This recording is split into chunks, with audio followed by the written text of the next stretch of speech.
Halo sahabat matematika, selamat bergabung kembali di channel Rain Mathematics Education. Pada video kali ini kita akan coba untuk membahas latihan soal yang ada di dalam video materi pertemuan kelima. Untuk link videonya bisa teman-teman lihat di description box. Oke, kita langsung masuk pada soal yang pertama. Misalkan kita punya pernyataan ya, di sini ada FPB dari A dan B sama dengan 1, kemudian FPB dari A dan C itu sama dengan 1, akan mengakibatkan FPB dari A dengan B dikalikan C sama dengan 1. Nah, di sini kita disuruh untuk membuktikan bahwa pernyataan tersebut adalah pernyataan yang benar. Pertama yang harus kita lakukan sebagaimana biasanya ya, jadi kita list dulu apa saja yang bisa kita gali dari soalnya. Yang pertama di sini kita tahu bahwa A dan B-nya itu saling prima ya, karena FPB-nya itu sama dengan 1. A dengan C juga saling prima karena FPB-nya 1. Dan tujuan dari pembuktian kita ingin menunjukkan bahwa FPB dari A dengan B dikalikan C itu juga sama dengan 1. Atau A dengan BC itu saling prima. Bagaimana caranya? Kita akan coba untuk memanfaatkan FPB dari A dan B, begitu juga dengan FPB dari A dan C. Tadi di soal dikatakan bahwa FPB dari A dan B sama dengan 1 ya. Maka kita dapat mengkonstruksikan sebuah persamaan linier, gitu, dalam arti kita selalu dapat menentukan atau menemukan M dan N di dalam himpunan bilangan bulat, sedemikian sehingga nanti akan terbentuk sebuah persamaan linier seperti ini, yaitu AM plus BN sama dengan 1, di mana 1 di sini FPB dari A dan B, gitu ya. Kemudian untuk FPB dari A dan C sama dengan 1 juga bisa kita manfaatkan. Kita dapat selalu menemukan X dan Y di dalam himpunan bilangan bulat, sedemikian sehingga nanti akan tersusun sebuah persamaan, yaitu AX sama dengan JY sama dengan 1. Di mana 1 di sini adalah FPB dari A dan C. Seperti itu. Selanjutnya saya lakukan sebuah modifikasi ya. Jadi kedua persamaan ini saya kalikan. Ruas komponen yang ada di ruas sebelah kiri saya kalikan dengan sesamanya. Begitu juga dengan komponen yang ada di ruas sebelah kanan saya kalikan dengan sesamanya. Karena persamaan ini sama, maka hasil perkaliannya nanti juga pasti akan sama. Oke, di ruas sebelah kiri saya punya AM ditambah dengan BN, saya kalikan dengan AX ditambah dengan CY. Kemudian di ruas sebelah kanan saya punya 1 dikalikan dengan 1. Nah, ini silakan teman-teman hitung sendiri ya dengan menggunakan perhitungan secara aljabar, sehingga nanti kita akan memperoleh bentuk persamaan yang kedua. Berikutnya bisa teman-teman lihat di sini bahwa ada beberapa komponen yang memuat elemen A gitu. Di sini ada A ya, kemudian di sini ada A, di sini juga ada A. Maka berdasarkan sifat distributif kita bisa mengeluarkan A-nya gitu, sehingga nanti kita akan memperoleh persamaan yang ketiga, yaitu A dikalikan dengan komponen yang ada di dalam kurung, kemudian dijumlahkan dengan BC dikalikan dengan NY sama dengan 1. Nah, karena elemen-elemen yang ada di sini semuanya adalah elemen-elemen yang ada di dalam bilangan bulat, maka hasil perkalian dan penjumlahannya pun juga pasti akan termuat di dalam bilangan bulat. Sehingga saya bisa mengganti komponen yang saya garis bawahi ini dengan suatu D gitu ya. Di mana D di sini elemen dari bilangan bulat. Kemudian saya juga bisa mengganti N dikalikan Y di sini dengan R, di mana R juga elemen yang ada di dalam bilangan bulat. Sehingga nanti kita akan memperoleh bentuk persamaan yang baru, yaitu AD ditambah dengan BCR sama dengan 1. Gitu. Nah, dari sini dapat kita simpulkan apa gitu. Ternyata gitu ya, karena kita bisa mengkonstruksikan sebuah sistem persamaan, persamaan linier seperti ini, yaitu selalu dapat ditemukan D dan R sedemikian sehingga terpenuhi AD ditambah BCR sama dengan 1, maka kesimpulannya adalah FPB dari A dengan BC sama dengan 1 gitu, atau mereka saling prima. Pembuktian selesai. Kita lanjutkan pada latihan soal yang kedua. Di sini kita disuruh untuk membuktikan pernyataan ya, jika N adalah sebuah bilangan asli, maka FPP dari A dengan A plus N itu akan bisa membagi N untuk setiap bilangan bulat A. Jadi A-nya adalah bilangan bulat, kemudian N-nya adalah bilangan asli. Nah, bagaimana cara untuk membuktikannya? Pertama, sebagaimana biasanya kita list dulu ya apa saja yang kita ketahui dari soal. Yang pertama, kita punya N adalah bilangan asli, kemudian A-nya adalah sembarang bilangan bulat. Nah, tujuan dari pembuktian kita itu ingin menunjukkan bahwa FPP dari A dengan A plus N itu akan habis membagi N. Nah, sekarang kita misalkan dulu ya. Kita misalkan FPP dari A dengan A plus N itu sama dengan D. Berdasarkan definisi, misalkan D itu adalah FPP dari A dan A plus N, maka D ini akan habis membagi A, sekaligus D ini akan habis membagi A plus N. Ini adalah definisi dari FPP. Karena D itu habis membagi A, maka si A-nya itu dapat kita nyatakan sebagai hasil kelipatan dari D. Atau di sini saya notasikan dengan A sama dengan XD, di mana X-nya itu adalah sembarang bilangan bulat. Berikutnya, karena tadi kita punya pernyataan D habis membagi A plus N, maka A plus N di sini juga bisa kita nyatakan sebagai kelipatan dari D. Saya tuliskan di sini A plus N itu sama dengan Y dikalikan dengan D, di mana Y di sini adalah bilangan bulat. Nah, selanjutnya kita manfaatkan ya. Kita punya A plus N itu sama dengan Y dikalikan D. Kemudian kita akan coba untuk meninjau nilai dari N-nya. Gitu. Kita akan punya bentuk persamaan yang kedua, yaitu N sama dengan Y dikalikan D minus A. Dari hasil perhitungan tadi ya, kita tahu bahwa D membagi habis A sehingga A itu dapat dinyatakan sebagai kelipatan dari D, maka A di sini dapat kita ganti menjadi X dikalikan dengan D. Sehingga nanti kita akan memperoleh bentuk persamaan yang ini. Nah, ternyata di kedua komponen di sini memuat elemen D gitu. Sehingga dapat kita keluarkan D-nya ya berdasarkan sifat distributif. Nah, di sini kita akan memperoleh bentuk persamaan yang baru, yaitu N sama dengan Y dikurangi dengan X dikalikan dengan D. Karena Y dan X di sini adalah bilangan bulat, maka hasil operasi ini juga pasti akan termuat di dalam bilangan bulat. Sehingga Y min X di sini bisa saya notasikan dengan simbol yang lain, yaitu G, di mana G-nya adalah elemen yang ada di dalam bilangan bulat. Kita peroleh N itu sama dengan G dikalikan dengan D. Artinya apa gitu? Artinya adalah si D ini gitu ya akan habis membagi N, karena N ini dapat dinyatakan sebagai kelipatan dari D gitu. Nah, si D-nya ini siapa gitu? Kita kembalikan ke definisi awal bahwa si D-nya ini adalah FPP dari A dengan A plus N. Oke, pembuktian selesai sampai di sini. Oke, kita lanjutkan pada latihan soal yang ketiga. Di sini kita punya pernyataan jika A adalah bilangan genap dan B adalah bilangan ganjil, maka FPP dari A dan B itu sama dengan FPP dari A per 2 dan B. Oke, yang kita ketahui dari soal apa saja gitu ya untuk menjawabnya. Yang pertama adalah kita tahu bahwa A-nya itu adalah bilangan genap. Karena A itu adalah bilangan genap, maka si A ini dapat kita nyatakan sebagai kelipatan dari 2. Atau A itu sama dengan 2K, di mana K adalah elemen yang ada di dalam himpunan bilangan bulat. Nah, di sini nanti yang akan kita pakai adalah bentuk K-nya ya, yaitu K sama dengan A per 2. Ini kita keep dulu gitu. Selanjutnya adalah kita punya pernyataan bahwa B-nya itu adalah bilangan ganjil.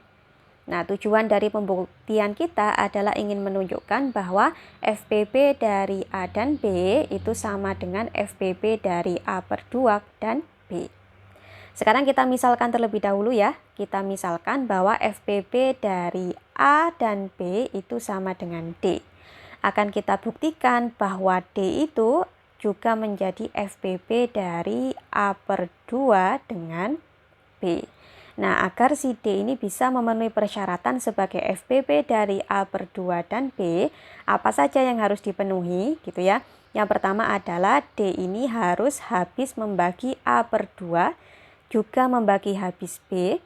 Kemudian, atau dalam arti gini ya, D itu adalah faktor persekutuan dari A per 2 dan B. Kemudian syarat yang kedua adalah D-nya ini harus merupakan faktor persekutuan yang terbesar. Jadi pembuktian kita nanti ada 2 langkah.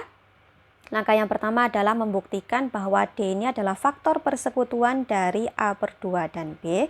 Langkah yang kedua, kita akan membuktikan bahwa si D ini adalah faktor persekutuan yang terbesar.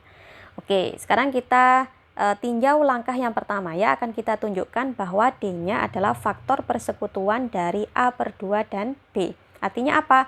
D itu harus habis membagi A per 2, sekaligus D-nya harus habis membagi B.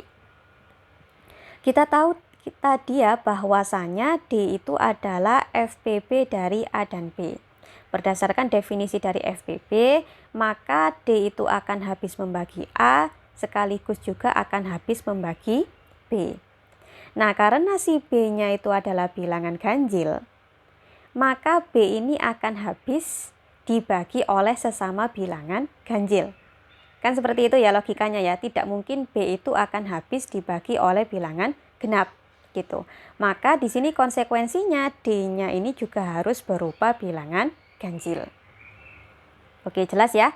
Selanjutnya teman-teman, karena D itu habis membagi A, maka si D-nya itu habis membagi 2K. Karena tadi kan kita mengasumsikan A-nya itu sama dengan 2K. Seperti ini kan ya. Nah, karena D tadi kita ketahui dia itu berupa bilangan ganjil, maka si D ini tidak akan bisa membagi 2 gitu. Tetapi membagi habis 2K. Artinya apa? Maka si D itu akan habis membagi K. Nah, K-nya di sini siapa gitu ya? Kita kembali ke sini. K-nya itu adalah A per 2 gitu. Oh, berarti D-nya itu habis membagi A per 2. Sekaligus tadi D-nya itu juga membagi B gitu ya. Dari mana gitu? Dari sini saja ya. Karena D-nya itu adalah FPP dari A dan B, maka D juga akan habis membagi B. Dari sini dapat kita simpulkan bahwa D habis membagi A per 2, sekaligus D habis membagi B, artinya adalah D ini adalah faktor persekutuan dari A per 2 dengan B. Oke, kita lanjutkan pada langkah yang kedua. Di langkah yang kedua ini kita akan menunjukkan bahwa D tadi merupakan faktor persekutuan yang terbesar, yang nilainya paling besar gitu. Sekarang kita misalkan kita punya sembarang E ya, di mana E ini adalah faktor persekutuan dari A per 2 dan B, maka E ini akan habis membagi A per 2, sekaligus juga akan habis membagi B. Nah, tujuan dari pembuktian kita ingin menunjukkan bahwa nilai dari E itu akan selalu kurang dari sama dengan D. Gitu ya. Oke, sekarang karena kita punya statement ini, E itu habis membagi A per 2, maka otomatis E-nya itu akan habis membagi kelipatan 2 dari A per 2 gitu, atau habis membagi A. Sebagai ilustrasinya misalkan seperti ini. Saya punya 3 itu habis membagi 6, maka otomatis 3 akan habis membagi 12. Gitu kan ya, kelipatan 2 dari 6. Nah, ini seperti itu. Jadi ketika E itu habis membagi A per 2, maka otomatis si E itu akan habis membagi A. Karena si E habis membagi A, sekaligus juga habis membagi B, maka E ini adalah faktor persekutuan dari A dan B. Karena E adalah faktor persekutuan dari A dan B, kemudian kita tahu FPP dari A dan B itu adalah D, maka otomatis si E ini nilainya akan selalu lebih kecil atau sama dengan D. Seperti itu. Jadi kesimpulannya apa gitu? Ketika kita bisa menemukan ya faktor persekutuan dari A per 2 dan B, nilainya itu akan selalu lebih kecil daripada D. Gitu.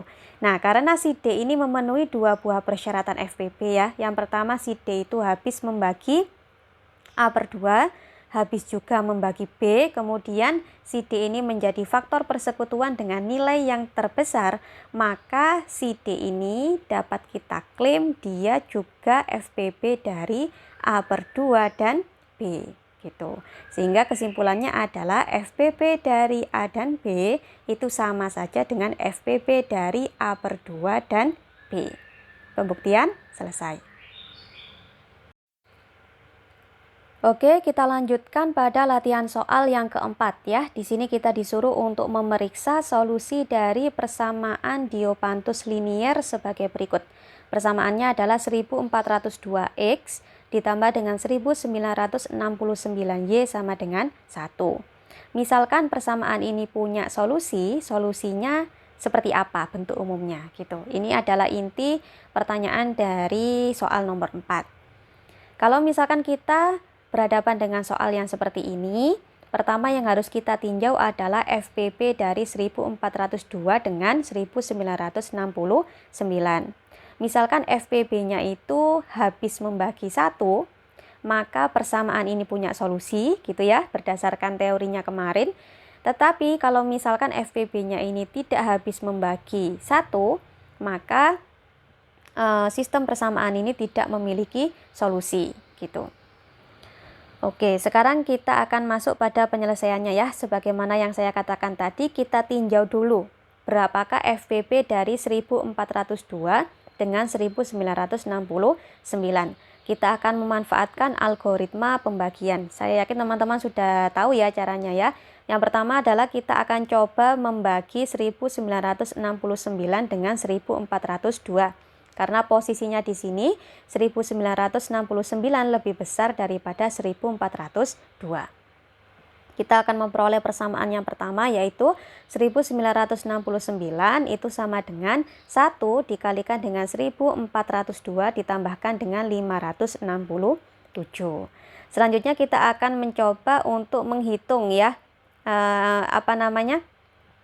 FPB dari 1402 dengan 567.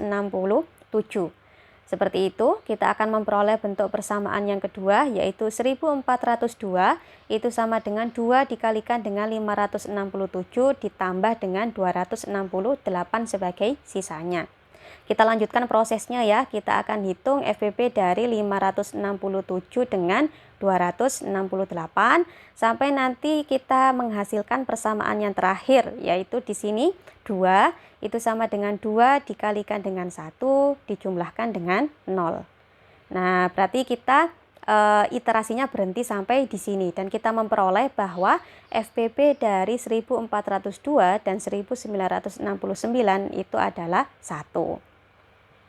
Karena 1 membagi habis 1, maka artinya adalah persamaan Diopantus linier pada soal nomor 4 ini memiliki solusi dan solusinya adalah tak berhingga banyaknya. Selanjutnya kita akan mencoba untuk mencari bentuk dari solusi umumnya gitu ya. Nah, kita berawal dari bentuk ini ya teman-teman ya. 1 itu sama dengan 9 dikurangi 4 dikalikan dengan 2. Atau kita peroleh dari persamaan yang ini. Oke, jelas ya. Selanjutnya sekarang kita modifikasi gitu. Kita modifikasi angka yang ada di dalam kurung. Di sini ada 2. 2 itu kira-kira bisa dimodifikasi menjadi apa ya? Gitu. Kita lihat persamaan sebelumnya. Nah, di sini ternyata ada 11 itu sama dengan 1 dikalikan 9 ditambah 2. Oh, berarti 2 itu dapat saya nyatakan sebagai 11 dikurangi 9. Sehingga di sini saya ganti 2 menjadi 11 dikurangi 9. Selanjutnya dengan menggunakan perhitungan biasa ya. Jadi 4 saya kalikan dengan 11, kemudian 4 saya kalikan dengan min 4 saya kalikan dengan min 9. Nanti di sini kita akan memperoleh bentuk 9 ditambah dengan 4 dikalikan 9 gitu ya. Sehingga nanti akan saya peroleh bentuk 5 dikalikan 9 dikurangi dengan 4 dikalikan dengan 11. Nah, berikutnya antara 9 dan 11 itu yang lebih kecil yang mana gitu. Kalau saya mengerjakannya seperti itu. Yang lebih kecil adalah 9, maka saya modifikasi angka 9-nya. Saya lihat persamaan sebelumnya. Nah, 9 itu ternyata bisa diperoleh dari modifikasi persamaan ini gitu, yaitu 9 sama dengan 20 kita kurangi dengan 11. Gitu ya. Maka kita ganti 9 di sini sebagai 20 dikurangi 11. Selanjutnya kita lakukan perhitungan sebagaimana yang tadi ya, sehingga nanti kita akan memperoleh persamaan yang baru, yaitu 5 dikalikan dengan 20 dikurangi dengan 9 dikalikan 11. Antara 20 dan 11 yang lebih kecil yang mana? 11. Oke, saya coba akan memodifikasi 11. Di sini saya punya 31 sama dengan 20 ditambah 11, berarti 11 itu sama dengan 31 kita kurangi dengan 20 gitu ya. Nah, kita modifikasi dan seterusnya teman-teman ya, sampai nanti akan saya peroleh bentuk seperti ini. Jadi 1 itu sama dengan 1402 kita kalikan dengan 889. Kemudian kita jumlahkan dengan hasil perkalian dari 1969 dengan minus 633. Dari sini kita akan memperoleh solusi khususnya, yaitu X0-nya itu sama dengan 889. Kita sebut X0 kenapa gitu? Karena yang bersesuaian dengan 1402 di sini adalah variabel X ya. Kemudian untuk variabel Y-nya itu yang bersesuaian atau berdampingan dengan 1969 dan nilai dari Y0-nya itu adalah minus 633. Nah, kita tinggal memasukkan ke dalam rumus ya untuk memperoleh sistem solusi umumnya seperti itu. Sehingga nanti kita akan memperoleh solusi umumnya yaitu X sama dengan 889 ditambah dengan 1969T, sedangkan untuk Y-nya adalah minus 633 dikurangi 1402T. Seperti itu. Nah, sampai di sini tugas kita sudah selesai. Oke teman-teman, kita lanjutkan dengan pembahasan latihan soal yang kelima. Di sini dikatakan, seorang pengusaha Jepang yang pulang dari Amerika Utara menukarkan dolar AS dan dolar Kanada dengan yen. Harga 1 dolar AS sama dengan 99 yen dan harga 1 dolar Kanada sama dengan 86 yen. Jika total yen yang diperoleh pengusaha tersebut adalah 9.763, maka berapakah banyaknya dolar AS dan dolar Kanada yang dia tukarkan? Oke, untuk menyelesaikan soal dengan tipe seperti ini, pertama kita harus membuat modelnya. Seperti itu ya. Kita notasikan bahwa banyaknya jumlah dolar AS yang ditukar itu sebagai X, kemudian banyaknya jumlah dolar Kanada yang ditukar sebagai Y. Kemudian kita konstruksikan 99 yen ya, kita kalikan dengan X, kemudian kita jumlahkan dengan 86 yen kita kalikan dengan Y. Nanti akan kita peroleh 9.763 yen. Nah, pertanyaannya adalah berapakah nilai X dan nilai Y yang bersesuaian? Oke, sebagaimana kita menyelesaikan soal tentang persamaan Diopantus, hal yang harus kita periksa pertama adalah apakah persamaan tersebut memiliki solusi atau tidak. Nah, caranya bagaimana? Kita harus memeriksa FPB dari koefisien X dan Y.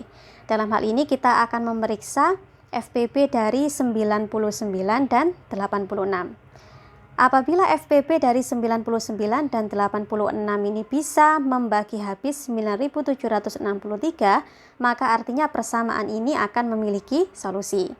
Namun, jika FPB-nya tidak habis membagi 9.763, maka kita langsung bisa memberikan klaim bahwa persamaan Diopantus yang diberikan tidak memiliki solusi. Oke, di langkah yang pertama kita akan coba untuk menghitung terlebih dahulu berapakah FPB dari 99 dan 86 dengan menggunakan algoritma pembagian ya. Jadi di sini kita akan membagi 99 dengan 86. Kita akan memperoleh hasil 1 dikalikan dengan 86, sisanya adalah 13. Selanjutnya kita coba untuk mencari FPB dari 86 dan 13. Maka 86 kita bagi dengan 13 ya. Hasilnya adalah 6, kemudian sisanya adalah 8. Kita lanjutkan proses ini sampai di tahapan yang terakhir, kita akan memperoleh bentuk 2 itu kita peroleh dari 2 kita kalikan dengan 1, kemudian kita jumlahkan dengan 0. Berarti iterasi kita selesai sampai di sini. Dan dapat kita simpulkan bahwa FPB dari 99 dan 86 adalah 1. Kemudian kita juga tahu bahwa 1 akan habis membagi 9763. Artinya apa? Artinya adalah persamaan Diopantus yang diberikan di dalam soal, yaitu 99X ditambah 86Y sama dengan 9763 ini pastilah memiliki solusi. Nah, bagaimana cara kita menentukan solusinya? Di sini kita akan mencoba mencari nilai dari X0 dan Y0 ya. Jadi solusi khusus dari persamaan Diopantusnya. Pertama kita akan mencari dari bentuk ini dulu ya. 1 itu dapat kita peroleh dari 3 dikurangi dengan 2. Selanjutnya kita lakukan modifikasi. Kalau saya biasanya yang saya modifikasi adalah bilangan yang terkecil. Antara 3 dan 2 ini yang terkecil yang mana? 2 kan ya. Maka 2 ini bisa kita modifikasi menjadi bentuk lain. Nah, kita lihat dari perhitungan sebelumnya, 2 itu ternyata dapat kita utak-atik dari sini gitu ya. 2 itu sama dengan 5, kita kurangkan dengan 3. Nah, kita ganti di sini, angka 2 kita ganti dengan 5 dikurangi dengan 3. Nah, kalau misalkan kita operasikan, kita akan memperoleh bentuk 3 gitu ya. 3 kemudian dikurangi dengan 5 ditambah dengan 3.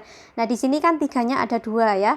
3-nya ada 2. Nah, ini tidak teman-teman otomatis hitung sebagai 6 seperti itu, tapi pertahankan bentuknya.